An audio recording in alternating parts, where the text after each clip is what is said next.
What's going on, people? We are Tottenham TV, back here for another match review for you guys. Newcastle 6, Tottenham 1 at St James's Park yesterday in a very, very embarrassing performance for Tottenham Hotspur. It was literally a nightmare from minute one right until the end of that game yesterday. And, you know, you've got to say, what happened on that pitch yesterday, what's happening at Tottenham right now, is a culmination of bad error, bad leadership, bad mentality, and, you know, the decisions that this hierarchy have taken from this football club for the last 5 years. That's what I'm seeing on this football pitch, is a culmination of bad leadership. And it's really hard to take, to be honest, because that yesterday was probably the hardest game I've had to sit through in a long time. I mean, 6-1, 5-0 down after 20 minutes. I mean, how can any self-respecting professional make us sit through that? You're talking about high quality international players going down 5-0 after 20 minutes. Like, what the hell is that?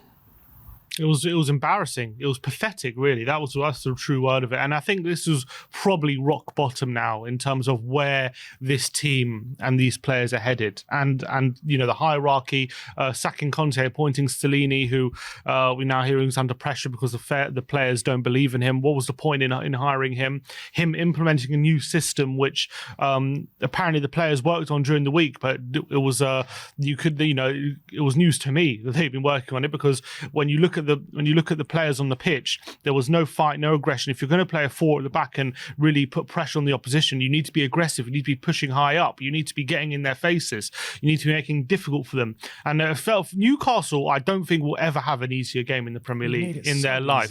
Will never. If they have the ball at their feet, first goal, to case in point, they have the ball at their feet, they can just walk into the penalty area without any intervention. If they have a run over the top, they can have all the time in the world to pick out the pass, like the second and fourth goals.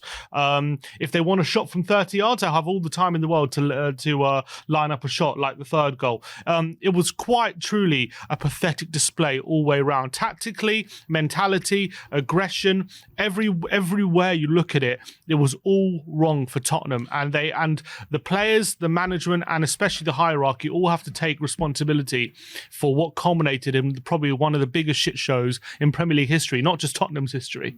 Yeah, and you got to say, right, as much as you want to talk about the tactics, which is fine, yeah, because the tactics were shocking from early on. But, you know, teams can get tactics wrong. I don't have too many problems with that, because you're trying something new where obviously the old system's not working and we're getting outdone week in, week out. I never thought those tactics would work, but I'm happy that he did try something new, because the team is crying out for it. But what is totally unjustifiable, what is totally completely disgusting, is the attitude and the application of those players on the pitch yesterday. I did not see one player, bar maybe Harry Kane at times, fighting for the badge. And that is a disgrace. And that is what is unacceptable and unforgivable, really. Yeah, and I think there were shots of it after pretty much each Newcastle goal. Players just looking around, no one talking to each other, no one doing this up. No one even saying, like, you know, calm down, or like, what's going on, guys? Like, let's be up for this. There's nothing. There's like, all right, we'll just get the ball, put it back in the centre circle, and go again. Let them do the same thing each time. It's like there wasn't one point, apart from maybe Ollie Skip, who was making a few fouls. Like, there was not one point where these players like started to look at the game and think, what are we doing? We're just walking around doing nothing. No one's getting each other up. No one's motivating each other. There was absolutely nothing in this team. No one seemed to care in that team, apart from maybe Skip and Kane. No one seemed to care.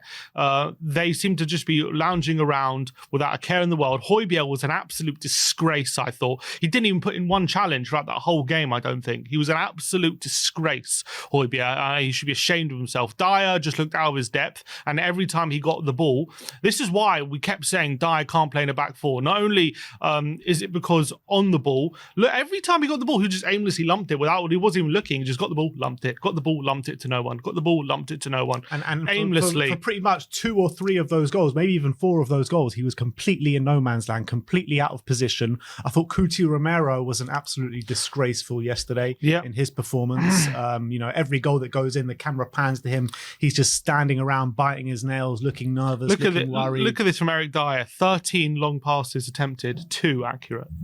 13. So 11 misplaced passes from Eric Dyer. He was a shambles. The whole of that back four, Romero, shambles, was an absolute disgusting disgrace. And Romero's in there. One ground duel, one out of 5. Perisic is in there. Højbjerg is in there. I mean, I can't lay into these players enough because they deserve everything that's coming their way. Romero, as a centre-back, dribbled past 3 times in 90 minutes. Van Dijk went a whole season without being dribbled past. Yeah. He went dribbled past 3 times in 90 minutes. That's pathetic. Pedro Porro, I mean, look, I'm not going to go too hard on Pedro Porro, but he was pathetic yesterday. Absolutely pathetic.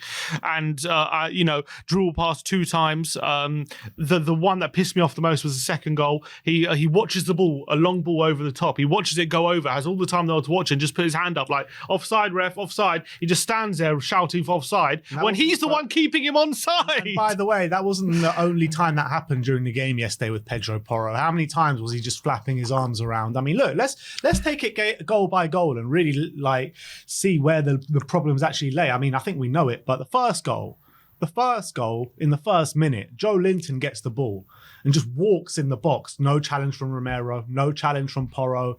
He just completely breezed past. He takes a shot, and Lloris just parries it to Murphy, doesn't he? And Murphy just strikes it in. Yeah, who's following up? Yeah. But Perisic should be following up there. I mean, it's an absolute disgrace from Porro, Romero, Dyer, and Perisic, all 4 of them right there, laid into that goal. And as you were saying, I've seen a few, like you said yesterday in the post-match, you don't even think Newcastle were that impressive. And I've seen some people comments on that. But I completely agree, because you look at that goal, there is nothing special Newcastle had to do. Any self-respecting, competent defence make it at least difficult for Newcastle, that situation. We could not have made it any easier. We literally, as you say, not putting any challenges, not following up on shots. Lloris not even parrying out for a corner or parrying out even further wide. Not looking to follow up on a shot which is clearly going to be saved. And there is nothing special or amazing Newcastle. They just did something simple, which most Premier League teams in this league are capable of doing what Newcastle did yesterday for that first goal.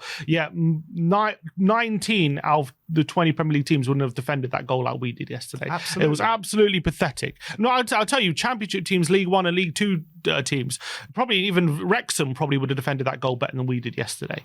It was pathetic. Sheffield Wednesday beat Newcastle this season. They would have given him a much better game than we gave them yesterday. I'm just saying, that first goal was absolutely pathetic from everyone around. And that was in the first minute. That really set the tone for what we were in for. And then moments later, Shah plays a lovely dink over the top of Romero's head. Romero fails to deal with it. Lets Joe Linton in. He takes it round Lloris with such ease. I mean, such ease. And then great touch, though. It was a great touch, but has all the time in the world to make the touch. Literally, yeah. I mean, there's no one around him to be seen. He takes it around Lloris with such ease, and then there's nobody to back Lloris up, and he's an empty net, and Joe Linton makes it 2-0 after 3 minutes? In that situation, first of all, Porro, what's he doing with his hand up when he's the one keeping Joe Linton onside?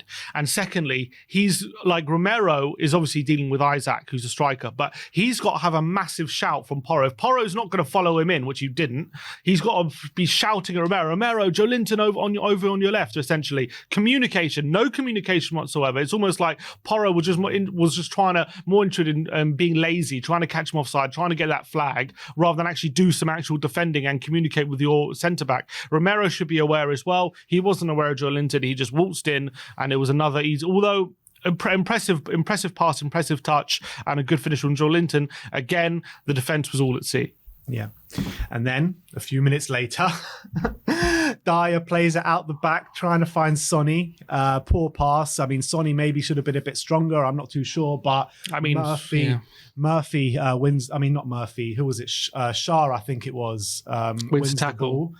Finds Murphy, and then what are you going to do about that? I mean, Murphy does an absolutely sensational strike into the top corner, and you can't really do much about that strike, but you've got to be doing more to close him down. Making Jacob Murphy look like Ronaldo. It's unbelievable. That was like a Ronaldo from 2010, that finish. I'm like, what is going on here? He looked shocked himself, to be fair, for that goal. He looked, so he's like, oh my God, I just did that, kind of thing. But I completely agree. There's no pressure on the ball whatsoever when he's lining up for a shot. At least if there's pressure on the ball, it makes him panic a bit, makes him rush the shot. He had all the time to literally get the ball, set his sights, line it up, and then just smash it in. And obviously, you can't, like, if you were telling me, would I allow Jacob Murphy to shoot from 30 yards? I'll be like, yeah, probably. But when you're 2-0 down and you're looking to get back in the game, you need to win the ball back. To, again, have no pressure on the ball. Sarr, as much as I feel sorry for Sarr for being hooked after 20 minutes, he's just not closing him down whatsoever. He's walking, he's ball watching, and just allowing him to shoot. And then there you go, 3-0. Yeah,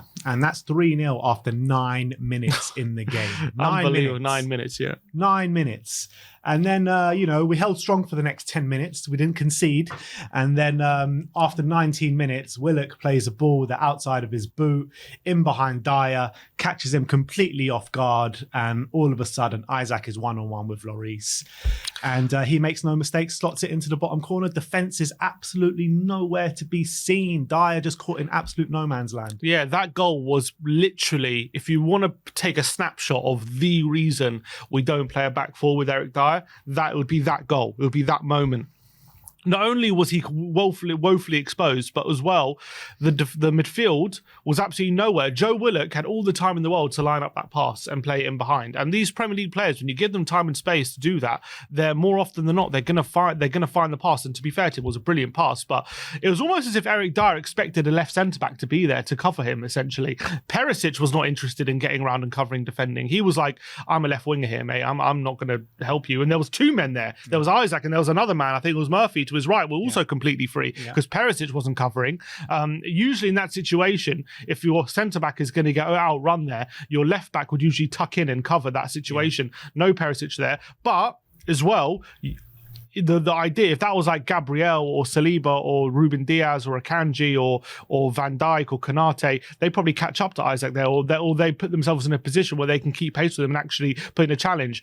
Like Eric Dyer was so far off it in that situation because he just doesn't have the pace to keep up with Isaac. He's got nowhere near him, absolutely nowhere near him, and it's a cool finish. And from Newcastle's point of view, obviously they'll be, look, good through ball, good goal, good finish. But from Tottenham, it's just like the biggest mess. No pressure on the ball, all the time to play the through ball, get the through ball off, and then it's like playing against older guys playing against kids. You know what I mean? Like when they just know you're faster than him, you can just play the ball and you know you're just going to outpace him. That was it, and they were in. It was a confident finish for a man in form in Isaac, but it was so easy. Yeah, so easy. I mean, I've never seen such bad defending before in my life. Like fine, for 1 goal, 2 goals, you could maybe think like, all right, fine. But for 5 goals in the first 20 minutes. Like they play it like Willock plays a brilliant outside of the boot pass, but like he didn't have to. It was almost like he was like just showing off. You know what I mean? They were after. For the majority of the game, they were doing all these scoop passes, the outside of the ball, outside of the foot passing. I mean, they were like showboating at times. Yeah, it's like when you play Power League and you're just so far in front. Sometimes, even though like you just should be going for more goals, like you want to actually just score some classy goals, you just start doing stupid things from outside the box. So that's what Newcastle started to do after 20 minutes. Like, we're so far ahead, we can just start showboating, essentially.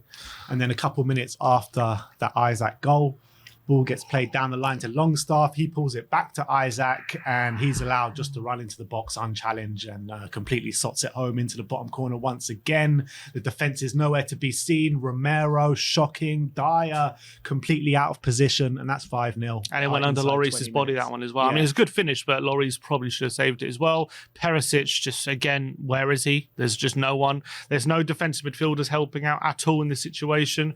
Another good finish. And look, for a part of me also thinks like they were extremely clinical, like probably more clinical than you'd expect Newcastle in that situation. But you can't excuse the defending that we were committing in that. Like that moment, the defense was just, it had fallen apart already, and that was like culmination of that. To be fair, Newcastle pretty much did score with every shot that they had. Yeah, 6 shots, 5 goals. So like that was extremely clinical. Look, but it is extremely clinical. But they're all good. They're all easy chances. Murphy first goal, easy chance. Joel Linton, easy chance. Isaac's 4th goal is an easy chance. You expect them to score them. So it's not like they were scoring apart from the Murphy one. I don't think any of the goals you don't expect them to score. What was the XG for Newcastle in the first half? It was like 2 point something, wasn't it? In the first half, it was 2.37. Yeah. And second half, 1.48. So anyway, like after that goal, Stellini's realizing, yeah, fine, this back four. I would have done it after 9 minutes, but yeah, he did but after this 20. back four experiment clearly ain't working. He hooks Pape Matar, brings on Davinson Sanchez, and the back four experiment comes to an abrupt end. And look, to be fair to Davinson Sanchez, he was probably one of our best players when he came on. Yeah, I think it probably had, to be honest, I think it had more to do with Newcastle just taking it easy after 5-0 than Sanchez having a material difference. Yeah. But he did add a bit of cover for the defense, which was badly Extend the needed. ship, didn't it? Yeah, exactly. And it just it stopped it being like ridiculously easy for Newcastle every time they got the ball to just get in every time. That was it. And it's just amazing. The slightest bit of like difficulty, and all of a sudden the bleeding stopped a bit. Just like the slightest bit. Like, it didn't even need a lot, but it was just horrendous that those first. But I have to say, I can't think of a worse, definitely in Tottenham's history, but in Premier League history, has there been a worse opening 20 minutes than that? I mean, off the top of my head, I can't think. Someone said in the comments that Watford once were 5-0 down after 90 minutes. I don't know if it's true. I haven't seen it, but I know. I did read that was not the record. It was second. Spurs was the record. No, that was second. So it must have been the Watford game. Must be the record. Right. I know Bournemouth lost 9-0 early in the season to Liverpool. Lost 9-0 a couple of times. Southampton lost 9-0, but I think both times they've had 10 men. I can't think of a worse, like, it's just 20-minute period at the beginning of a game. I don't think there's anyone who's like, I can't think of one. Especially not with a team like with Champions League aspirations. Yeah, that's definitely true. You know what I mean? Like, for a club like Tottenham to be 5-0 down after 20 minutes, it's unforgivable. It really is, and I'm not going to forget that for a long time, that game. But anyway, halftime happens. Forster comes on for Hugo Lloris for a suspected injury. And then in the opening minutes of the second half, we get that goal. It was actually a really nice team goal, wasn't it? Some passing. Højbjerg plays it down the line to Harry Kane. Harry Kane breezes past Shah, and he plays a lovely finish into the bottom corner. But then again, terrible defending for that Wilson goal. Yeah, just all over the place. A deflection off Almiron's shot, falls to Wilson, first time finish. They added that bit of energy with a couple of subs. Porro so late to react to Wilson. It was just it was just nothing. There was just no kind of resistance to Newcastle, just allowing them to do things. Again, we only drew the second half 1-1 because Newcastle it was like a training game. They didn't have to do anything. Some would say even a training game would be more difficult, but like they were just playing it around. Like, we were just more interested in stemming the tide rather than actually trying to get back in the game in any way, shape, or form. I know the game was over, but you want to see some fight. You want to see some effort from the players to at least try and attempt to score. We weren't interested. We were just hanging back, trying to make sure we don't concede any more goals to stop it getting more embarrassing, which I also kind of feel like probably the right thing to do. You don't want it to get to like 8, 9, 10. You know, I think that was probably the mistake Man United did against Liverpool when they just kept going. They just kept kind of going essentially to get more goals and end up losing 7-0. 6-1 isn't much better, but I guess that's what was in the back of our mind. But it was just it was a nothing game in the second half. Game. It was a training game. Let's be honest. And we had to sit. I mean, I don't blame the Spurs fans who left after 20 minutes. Yeah. I wanted to leave the studio after 20 minutes, to be honest. I wanted to turn the game off. There was no point. It was over. Yeah. Well, and we had to sit through the next hour, just Newcastle knowing the game's won, Tottenham just trying to stop conceding more goals. So it was a completely dead game. Yeah, and it was just one of those situations that if you don't laugh, you'll cry.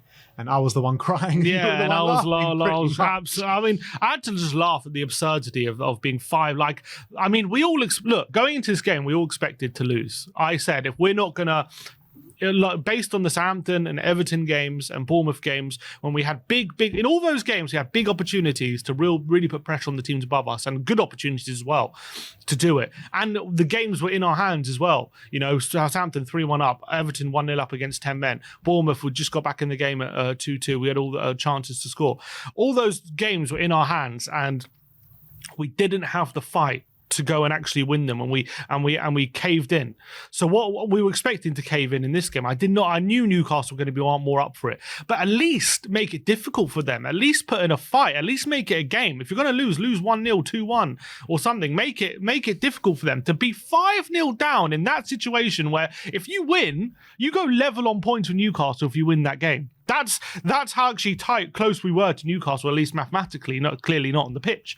But to be 5-0 down in that situation, like when this should be the game where this should be the biggest game of the season where you're most up for it, essentially. This should be. And by the way, yeah, in that situation, we're the one with the most experience in this situation. We're the ones that have been in the Champions League for the majority of the last 10 years. Which last season we're the ones. Newcastle were the ones that are completely new to this situation. None of those players have played in the Champions League pretty much before. And we're the ones getting our pants pulled down. 5 goals in the first 20 minutes, 6 goals in 90 minutes. It's just embarrassing. And we've basically, what we've become, we're back to being the banter club of the Premier League. That's what we are now. 100%. And how do these players look themselves in the mirror, having had all these Mourinho and Conte having complained about them, and then put in a performance like that after they got them sacked and saying, oh, we're not happy with Conte's methods, we're not happy with this, we're not happy with that, we're better than this, essentially, they're trying to say. They're trying to say we're better than what Conte is saying we are.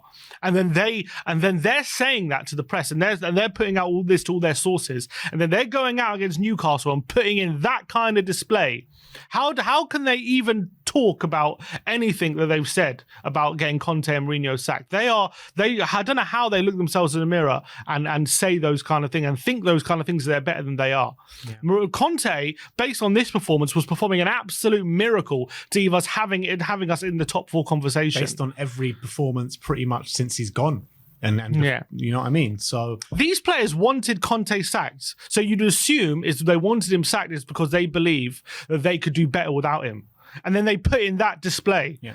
They're pathetic. Yeah. Pathetic. But I think it also represents a much bigger problem at Tottenham than just how pathetic these players are, because the leadership at this football club, like I said at the start of the video, these performances that we're seeing now is a culmination of bad, terrible decisions made by this hierarchy time and time again. Every single major decision that this hierarchy have had to make since hiring Pochettino has been completely and utterly wrong and a disgrace. And this is where bad leadership ends you up, right? Because we need to rip everything. We've been saying, people have been saying this for a while now, and it's not going to ring more true than now. The whole thing needs to be ripped down and rebuilt again. And we're not going to be seeing, I don't think we're going to be seeing Champions League football or a competitive team for at least 2-3 years now, because such a big rebuild job is needed at this football club.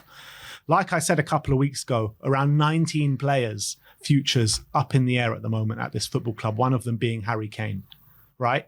No manager, no director of football, an ownership that has no clue how to lead this football club to where they want it to be. So, apart from getting go-karting in the stadium. Yeah, and abseiling and skywalks and stuff like that, and build and gentrifying the area of Tottenham. Nothing, no plans to actually build what's on that football pitch, because it is a football club, by the way. So everything at this football club, literally every single thing, and let's not forget, the fans are super, super toxic right now, and they've completely fed up with everything that's going on. So every single little facet of this club is poison and toxic at the moment. There's nothing to believe in, buy into. That's the worry. At least when we had Conte at the helm, like even last season or whatever, there was something you could look at and think, okay, we have a manager, we can believe in him. There's something to believe in. Right now, everywhere you turn, there is just nothing. There's nothing I can come and say, okay, we've got a bright future there. Okay, if we keep going this way, we keep going that direction, there's something with it. There's just nothing I can look at, apart from there's a few young players who might have bright futures here under the right manager. There is nothing I can turn to right now at Tottenham Hotspur in terms of the direction we are heading, and there's nothing I can turn and believe in. Absolutely nothing, and that has to do with the hierarchy for the position they've put us in. Even the playing staff, I can't even believe in Kane and Son on the decline. Kane is probably off. A lot of the players are not fit for purpose. We don't currently have a manager, and the manager at the helm at the moment is completely out of his depth. We don't have a director of football. There is just the manager search. What is going on with the manager search? No one knows. There's nothing going on with the manager search at the moment. Conte was sacked a month ago. There's absolutely nothing Essentially, But that's happened the manager search. What are you going to bring in a manager? You don't even have a director of football. There's no You need a director of football to bring in the manager to sort out a philosophy at this football club. No director of football. There's nothing at this football club right now. We're just a mess from top to bottom, and it's going to need so much work to sort all this shit out. What I would say is many clubs have been in very bad situations, and if you do get the appointment right, the manager appointment, I always feel like, I do think this rings true, you're never as far away as you think you are from getting back to a good level. And also you're never like, and you're also, from the flip side, you're never as like on top, as dominant as you think you are as well. Like a lot of the time, it does go swings and roundabouts. So I do think with the right appointment, if we can convince Kane to say blah blah blah, get some right recruitment, you're never as far away, in my opinion. Convincing Kane to stay. You're never as far away, in my opinion, as you think you are. But right now, it feels like we're a million miles away, and we are because we have to get back to even to get back to last season. There are so many steps we have to take. Let's be honest. Even to get back to how we were at the end of last season in a top 4 race, we've fallen so far in a year. It's unbelievable. But let's be honest, right? To get back to where we want to be, we need good leadership at this football club. And we don't have that right now. We've got a hierarchy that makes bad decision after bad decision after bad decision, and they think they're doing a good job. They think that there's nothing wrong here. They think like things are going fine. I don't get it. Like, how do they think they're doing a good job? Like, what is going on at this football club? Like, just why? Because they're getting money in their back pocket. Is that their job done? Because they're increasing the valuation of the football club. The job done. That's it. Yeah, they're increasing. They're an investment company, and they've increased the valuation of their investment. So they're doing a good job. Of course they are. Doesn't matter what's happening on the pitch. Doesn't matter that for 4 years we've been in absolute dire straits when it comes to the decline of what we're seeing on the full pitch in terms of enjoyment, quality. It doesn't matter that it's all a mess. Do they not realise that success on the pitch will also increase the value of the football club as well? They should do, but they've increased it nonetheless, so they're happy. They've increased how much they buy Tottenham for? 100 million, I think it was, and they've increased it to over. I was 3 billion. I was listening to Cambridge Union. They're asking questions. You increased the Spurs from 100 million to 2 billion. What do you put this massive success down to? It's like, oh my god, these guys, they're just blowing smoke up his ass, and he's probably looking at, oh yeah, I know, I've been a massive success, aren't I? It's like, no, you've got the football is a disaster. Where you do not know what you're doing on the footballing side. Absolutely. You've got some things right because a broken clock is right twice a day, essentially. I think that's come to pass by recently. the way, he got things right because they fell on his lap. Pochettino was a luck thing. It wasn't a meticulously planned appointment. We tried to go get Louis van Gaal. Louis van Gaal was our number 1 appointment that summer, and we fell on Poch because Louis van Gaal rejected us and went to Manchester United. Yep. You know what I mean? So a lot of even the good decisions that he's made in the past has kind of just like fell on him. Like even, let's say, for instance, the Martin Yeo appointment, he came in as assistant. He wasn't even a number 1 choice. So, I mean, like a lot of the good decisions that this hierarchy have made over their time have been like lucky appointments and lucky things that fell onto them. And they had a godsend in Harry Kane, essentially. Yeah. Who's 1 in a million. Yeah, exactly. So, I mean, I don't know this way this football club is going, but the way it is going right now with the leadership that we have got, we are facing a few years at least of mid-table mediocrity, in my opinion. I mean, when you look at the situation now, it's hard to disagree. Hopefully things will change. But I think the fans need to make their voices heard. I really do. I'm so convinced of it. And people need to stop mocking protests and stop mocking these people trying to make their voices heard and join them and really make your voices heard in and out of the stadium at any point kind of warranted. Because if the fans don't make their feelings heard, then nothing will ever change. Yes, it might be even a shot in the dark and it might be kind of over the odds. The odds might be too big. Like even if you do make your voices heard, that there won't be change. But at least if you do make your voices heard, there's a chance of it. Because if you don't make your voices heard, there is no chance of it whatsoever. So me personally, I'm going to be there on Thursday at the protest to make my voice heard in a peaceful and polite manner. And I urge all of you guys to come and join us or me and make your voices heard, because enough is enough right now, and I've had enough of it. Well, there you go.